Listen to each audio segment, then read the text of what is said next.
Bonjour les amis, c'est Oli le Belge. Oui, c'est moi. Et on est où? On est devant un de nos magasins préférés. On est chez R&D à Nivelles. Mais bon, on est là pour la moto. Alors, j'adore, c'est un détail que je viens de découvrir. Donc, premier essai thermique de l'année, puisque vous avez suivi l'essai de la Zéro la semaine dernière. Là, on est sur le premier essai thermique avec cette toute nouvelle Brixton 1200. Alors, vraiment, Brixton 1200, on est sur la grosse nouveauté. C'est la première quelque chose chinoise avec un aussi gros moteur, parce qu'effectivement, on a déjà les 800 de chez FC Moto, mais c'est la première, donc c'est une Austrio chinoise qui est équipée d'un 1200. Alors le 1200, on ne va pas trop chercher l'endroit d'où il vient, je crois qu'on va le reconnaître facilement. Il ne faut pas trop chercher, c'est clairement une copie, une autre manière de voir la T120 de chez Triumph, clairement. Alors, il y a une chose qui est très très bien faite chez Brixton, c'est qu'effectivement, ils aiment annoncer les choses. C'est-à-dire que, comme tu l'as démarré, et on est parti sur la petite inscription Cromwell 1200, donc la marque existe depuis 2016. Donc c'est vraiment une invention chinoise, on va dire.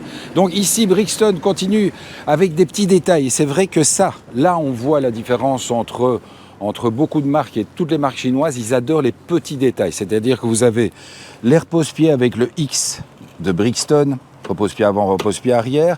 Vous avez chaque fois la boussole qui revient avec le nord, sud, est, ouest. Et on a également sur le phare avant, très très belle signature lumineuse. Vous le voyez, phare qui fonctionne extrêmement bien aussi, entre parenthèses. Tu veux pas juste mettre les LED de jour? Alors, on va mettre les LED de jour que c'est interdit. Voilà. Oui, c'est vrai que c'est encore beaucoup plus beau comme ça, mais on peut pas. On ne peut pas rouler avec les LED de jour. Bon, à part ça, tant que le contact est mis, on va s'attarder un peu sur ce compteur. Alors, compteur, deux versions. La version Eco, et alors la version Sport. Normalement, c'est quand je le lâche. Voilà, exactement. Alors, chose assez surprenante, j'adore la version Sport. Oui, je vais en parler après. J'adore la version Sport. Je trouve que le compteur est beaucoup plus joli, avec le contour bien en évidence. Par contre, en fait, je n'aime pas tellement parce que ça joue sur les papillons d'admission. Et donc, en fait, le moteur devient beaucoup trop nerveux.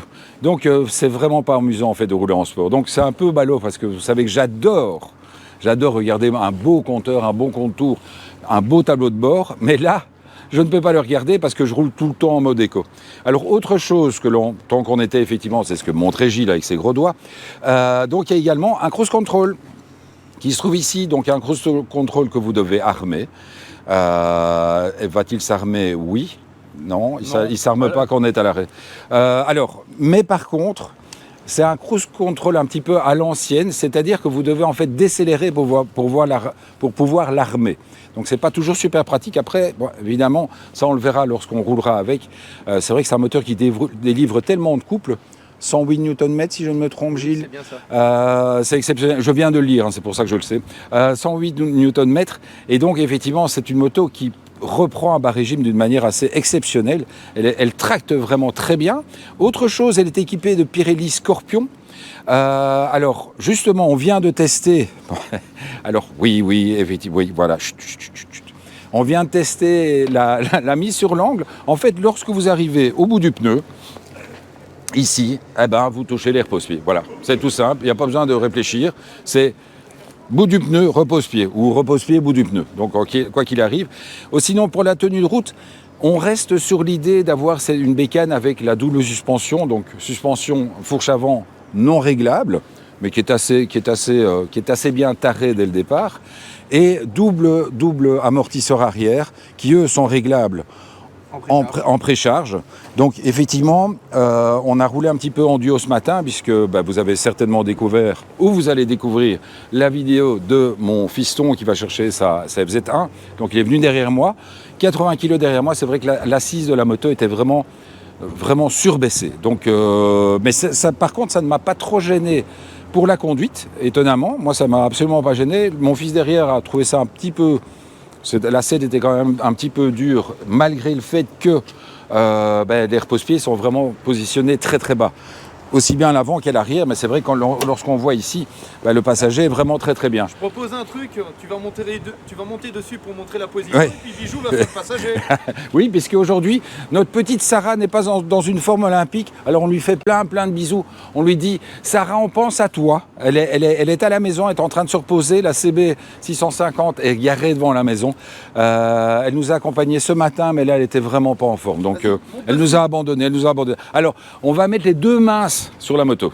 C'est important, Bijou va déposer son appareil photo et il va venir comme passager. Oh, elle est mignonne la passagère, dit. Et avec une bécane pareille, tu fais, voilà ce que tu te fais comme gonzesse. Bijou.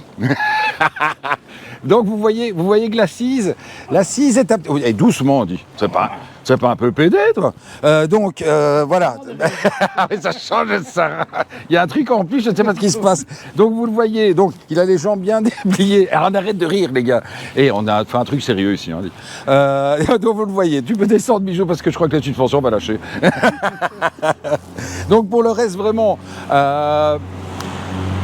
une moto qui est encore à l'heure actuelle, je l'avais déjà dit la semaine dernière pour la 0, pour cette évolution de cette montée en gamme, Brixton vraiment est aussi en train de monter en gamme, puisque donc en 2020, enfin je vais dire qu'il y a eu un petit changement en 2020-2021, vraiment ils ont évolué dans la qualité de leurs produits.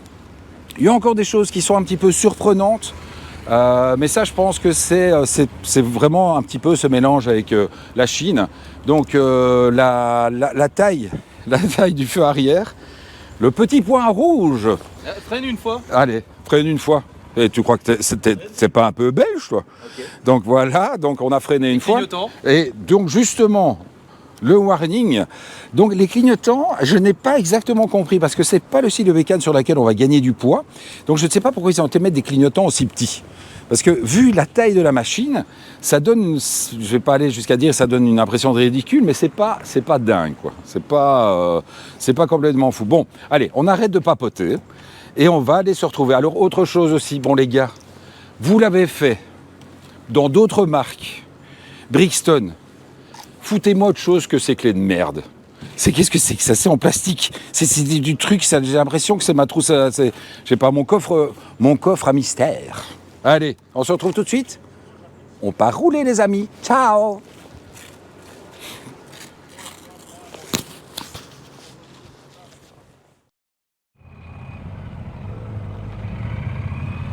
Bon, en espérant que le camion ne continue pas tout droit.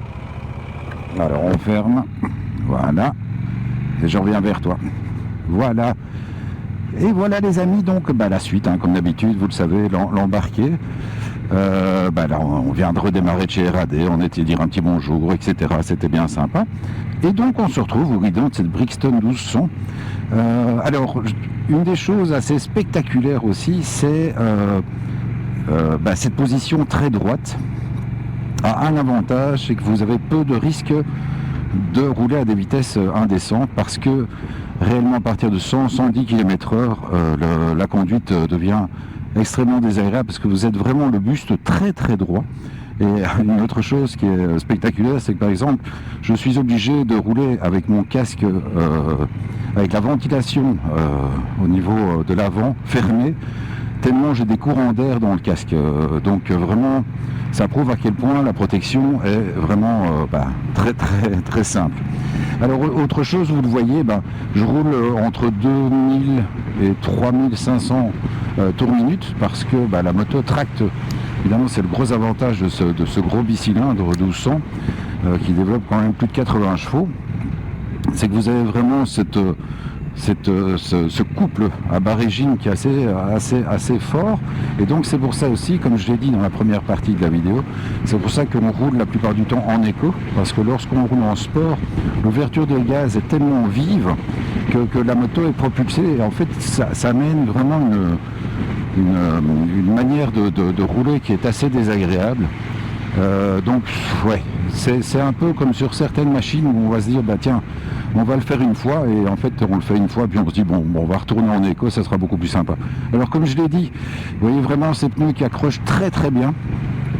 Et ouais, c'est le garde au sol qui... Bon, allez, effectivement, j'ai fait toucher les repose-pieds, mais bon, c'était plus pour le fun que pour autre chose, parce que en réalité, on n'est vraiment pas du tout gêné en conduite normale lorsque l'on roule. Lorsqu'on roule comme on doit rouler avec ce type de véhicule, c'est vrai que c'est une moto qui tient bien la route, mais avec cet accord de suspension qui peut être un peu surprenant, voilà, on va continuer à pas. Vous le voyez, donc c'est vrai que c'est assez dur. Là, je suis en deuxième. On peut régulièrement se retrouver. Je m'en suis rendu compte tout à l'heure. On était à 110 et je roulais en cinquième. J'étais pas en 6. Pourtant, j'ai effectivement sur le tableau de bord la vitesse engagée.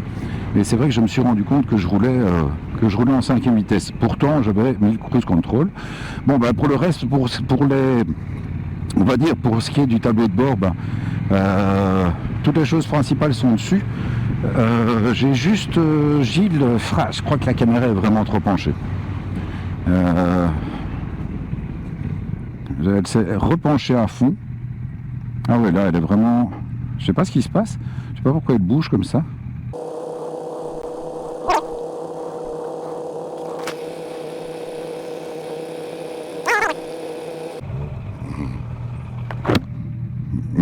Voilà.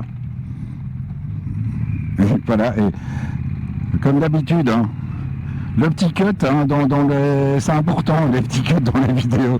C'est parce que je trouvais que je voyais la GoPro Jeep qui se penchait de plus en plus. Je me suis dit à un moment donné, ça ne va plus avoir aucune allure cette vidéo. Et donc effectivement, donc autre chose. Voilà, là j'ai fait le plein hier de 98. Il est bien marqué dessus.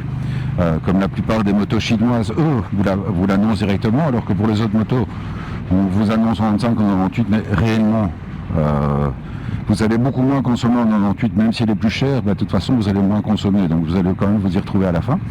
Et donc là, je suis à 135 km et je viens de passer la moitié du plein. Donc à mon avis, raisonnablement, la moto doit permettre des étapes de plus ou moins plus de 200-220 km, on imagine. Bon, pour le reste, vraiment, cette Brixton est une excellente surprise de début de saison. On est très très heureux d'avoir pu découvrir cette nouvelle 1200. On n'hésitera pas à encore vous ramener d'autres choses.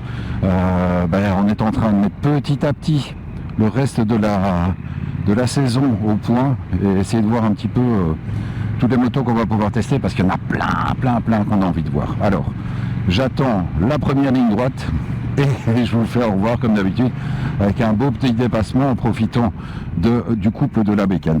Allez, ciao les amis. Et je passe sur le côté ici. Bye.